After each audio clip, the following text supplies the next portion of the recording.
want to take just a minute to point out something to you that matters a lot to me.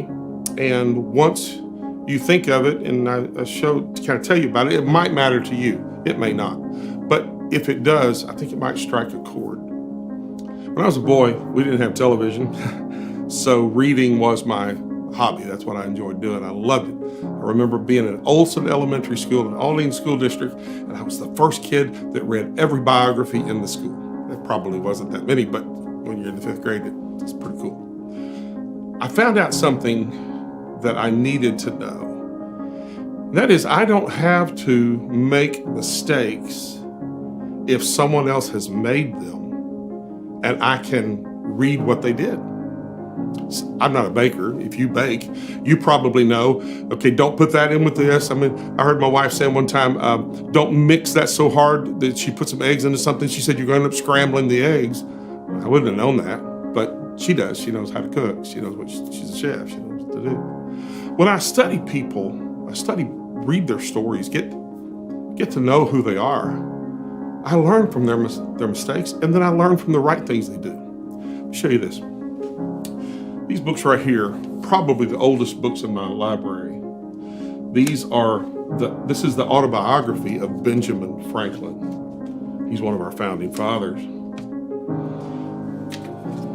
This matters in a big way. There's 6 volumes to this. It's his autobiography. He started writing it when he was like in his 20s. And then he put it down. Didn't write anymore until he was in his 70s. And he wanted to write something to his grandson, William Temple Franklin. And so he finished this out. So when you read Benjamin Franklin's autobiography, you read it through the eyes of a 20-year-old man and then a 70-year-old man, same man. And you can read the brashness. When he's young, he's going to take it all. And then when he gets older, he says, let's think about this. Let's contemplate. Let's make decisions. This is another set I have. This is the Carl Sandburg edition of The Life of Abraham Lincoln. Imagine living a life that takes 6 volumes to tell it. Whenever I read this in this detail, it gives me an insight to a man who absolutely changed American culture. He changed it. What could we change? My family's close. You know how my brother and I work together. I'm the one that loves to read. He is the one that observes and sees more things than I do. So together, we kind of make a team. In fact, here's one of our first photographs.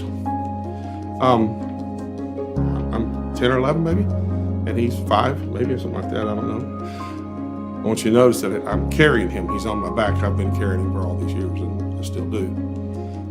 We formed a partnership there, and we didn't know we were doing it. But by study, by reading, by understanding, I began to realize I can make my life broader.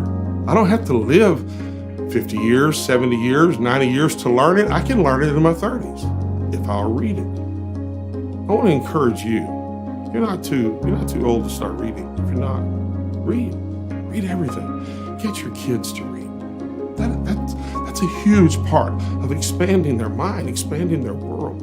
Read to them. Well, I would do that to my kids. I would read the story and I would put voice inflection. And they learned more using their imagination, which will be much better than any TV could do, because it's theirs. And you read it and you show heart, put it in there. And if you say, I don't read well, you can fix that.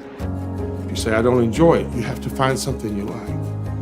But if you'll go down this road, look at this set.